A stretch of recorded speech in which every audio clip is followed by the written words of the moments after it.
जनसुराज बिहार के युवाओं की जिद है कि जिस बिहार को इस देश के बड़े बड़े दल और नेताओं ने न सुधर पाने वाला राज्य, जातियों में बटा हुआ राज्य मानकर इसके हाल पर छोड़ दिया है, उसको सुधारने का जिम्मा यहाँ के युवाओं ने उठाया है। ये हमारी जिद है। जनसुराज बिहार के युवाओं का जिद है कि हम लोग इसको सुधारे बगैर मानेंगे नहीं।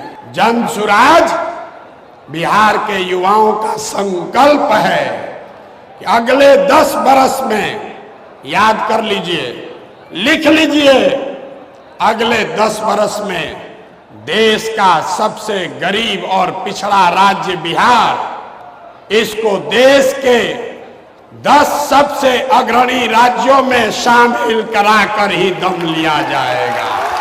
होना चाहिए कि नहीं होना चाहिए? उठाइए हाथ जिसको जिसको चाहिए, उठाइए हाथ। होना चाहिए कि नहीं होना चाहिए? होना चाहिए। अभी पूरा नहीं हुआ। जनसुराज यहाँ के युवाओं का जिद है, हम लोगों का संकल्प है, लेकिन जनसुराज एक व्यवस्था भी है। वो व्यवस्था जिसमें गरीब से गरीब घर का बच्चा अगर आकर समाज के लिए, बिहार के लिए कुछ करना चाहता है, समाज और राजनीति में सुधार के लिए, अपने बच्चों के भविष्य के लिए कुछ करना चाहता है, तो आपको पैसे का चिंता नहीं करना है, जाति का चिंता नहीं करना है, चुनाव लड़ने और जीतने का चिंता नहीं करना है। वो चिंता जनसुराज को, अपने भाई, अपने बेटे प्रशांत किशोर पर छोड़िए और बिहार को सुधारने के लिए खड़ा होइए। खड़ा होने के लिए तैयार हैं कि नहीं हैं?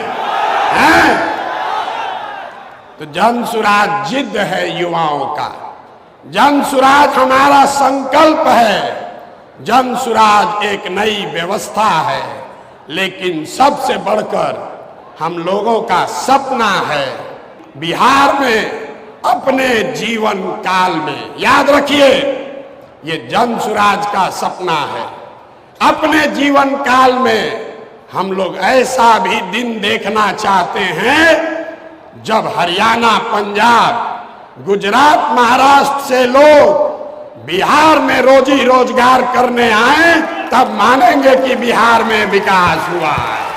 होना चाहिए कि नहीं होना चाहिए? अगर होना चाहिए तो एक बार खड़े होकर, एक बार अपने अपने सीट पर खड़ा होइए और बताइए होना चाहिए कि नहीं होना चाहिए? होना चाहिए कि नहीं होना चाहिए?